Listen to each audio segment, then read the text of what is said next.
Hi, and welcome to the Systemax Marketing Show. Today we have Bryan, who is the star of the show. We're going to tell you a little bit about the history of Systemax. That's probably the biggest question that we get locally is, what does Systemax do? So, Bryan, how did the company start? What did we do from the beginning? When did it start? Let's start there. You had to start off with me. It started in 1982 as a forms company and then developed into an ATM supply company. So, we started out of a one-bedroom apartment. My dad... I did not. I wasn't there. Well, neither was I. So that's something we have in common. My dad started it in the top level, and he had his stuff in the basement. And so then he would go around delivering the products. He would write the orders and so on. Then he moved to 11th Street, which is the same building that Isringhausen started in, which is a high-end luxury car dealer here in town. So we started in the forms world, and then we got ATM receipts to work for a local bank. And as ATMs grew, so did our business in that industry. Then the ATM world changed. And so what happened? We began to have to look for new ways to keep the business going and begin to look at what else we could do for our clients that we weren't already doing, and started to develop a system to manage all of their supplies instead of just a certain segment of it. And so that's really how we got started as a company. It was really to solve a problem for the ATM machines. And I think that's really the same thing that we did when we switched and pivoted into what we call material management, being a single source provider for people who have multiple locations. The job that people hire us for is to help organize their purchasing and reduce their cost, give them a central interface to distribute products across their, usually a branch network, or if they have sales reps across the country. So that's typically where we come into play. So how did those two worlds intersect, from ATM supplies to being a single source provider?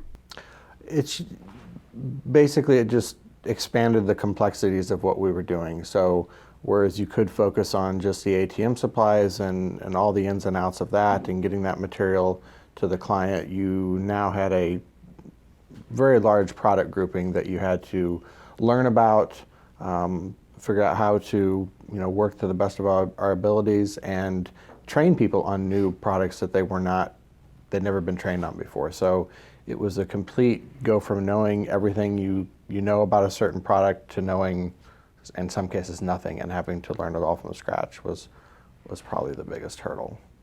So we're family-owned business, family-ran business. What does that mean? Because everybody says, oh, it's a family-run business, but really, why does that even matter? Because family-ran businesses can be operated really poorly. They could still be jerks. They don't have to be nice.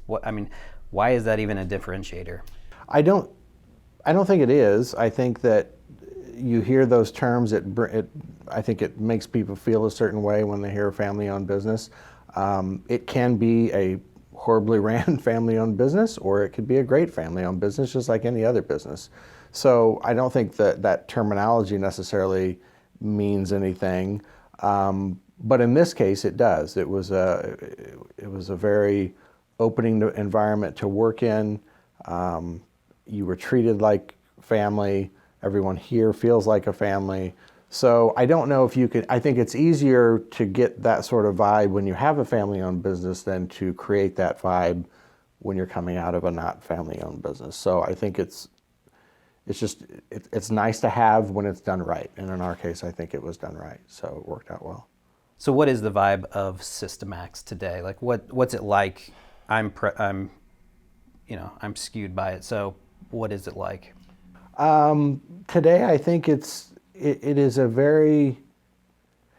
it's one of those places where you can get up, and I'm sure most people say this, but it's nice to be able to get up out and not have to drag yourself out of bed and feel like you have to go to work. And it's a fun place to come. You feel like you are busy all day, but you get to have fun during that. You work with good people who are also trying to do good things. And that's, if you want to call it the vibe or whatever you want to call it, that we have around here. We work hard, we also have fun, and everybody gets along. So it's taken a long time, I think, to get there and get the dynamics just right amongst the various departments, but it's something we will continue to work on, and I think that it really provides a place where you can come to work and feel good about what you're doing and where you're at. So what do you think has not changed from the beginning, or the time that you've been here, which is how long? 15 years. I feel like we almost have employees who haven't been alive that long. We're starting to It's getting to that be the point, old people, so. which does make me feel extremely old when I reference movies, and then they look at me like they have no idea There's what a I'm talking Top about. Gun reference on our website, and people who just got hired they've never even watched Top Gun.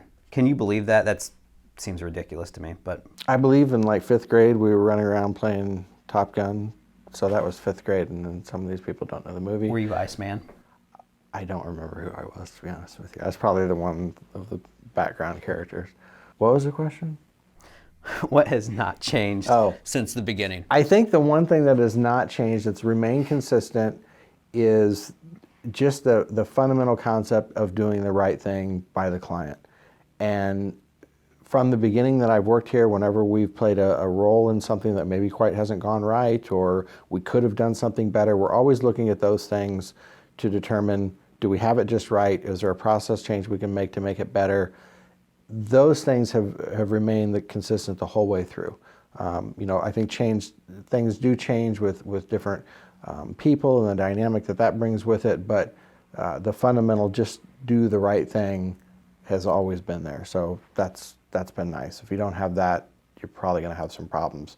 I think one of the things that we've changed in our hiring practice is identifying the core values that represent us as a company, and then once we can identify the people who we want to bring on board who have the integrity that we need to be able to execute taking care of the customer, it makes a major difference so that we don't have to spend a lot of time, policing every little situation.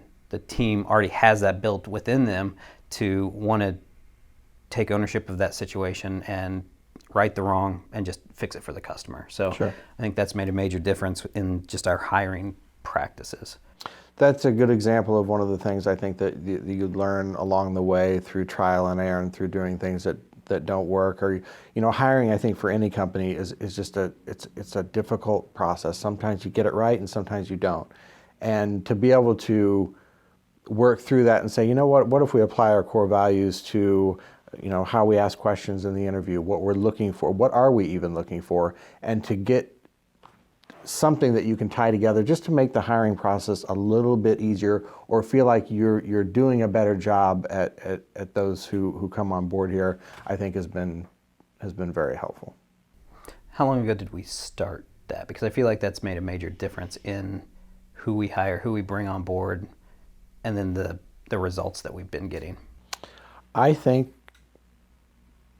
probably the past 2.5 years, we've really started to hone in on what works. And again, it's worked out well from just being able to have something that you tie together and then talking through it with other people has allowed us to make some great choices. We have by far the best team that we've ever had, and we have consistency in that team, which is something we didn't always have either. So we have all great things to look forward to.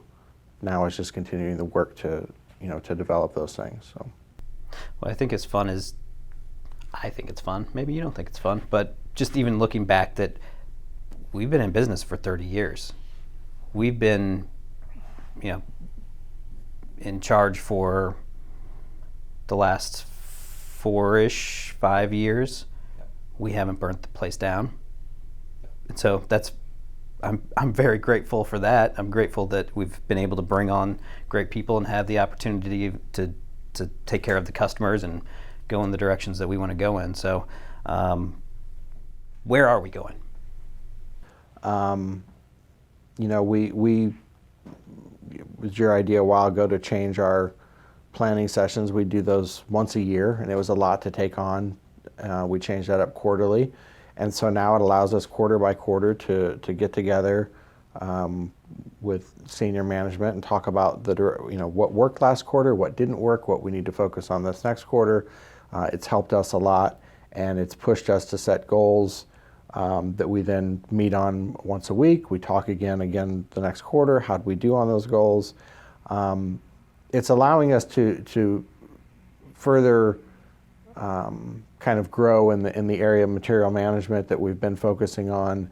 Our marketing abilities are certainly stepping up. That is a department that has grown tremendously over the past couple of years. So, I think where we're going is that we're going to be able to provide the customers that we have and the customers that we don't have yet with more opportunities to make themselves better than I think we ever have before.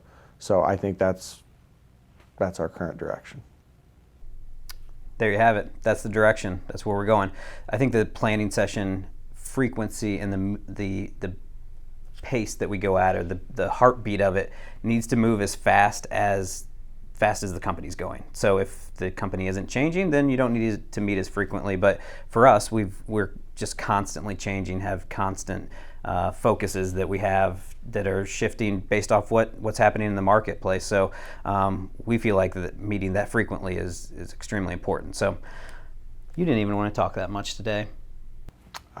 Thanks for being on our show. I did all right. Thanks for having me. I feel like we need like a Maury Povich moment where we reveal the father or something? Yeah. I don't think you're not the father. Great. I'm done being the father. Or if we had a bunch of cars to give out, we could do like Oprah and just everybody gets a car. We have neither. No baby mamas or cars to give out. So thanks for watching. We could get everybody a Snickers bar for Halloween. You're going to be a Snickers bar for Halloween? No, we could get everyone a Snickers bar. Like a mini one? We could afford that. Give everybody a Snickers bar. A mini one. He's very tight with the money around here. So we'll give you one mini Snickers bar if you add a comment below as to if you like this show, what things we should do differently, if we need to have Bryan on more, because he's really the star of the show around here. So thank you for watching the Systemax Marketing Show. We'll see you next time.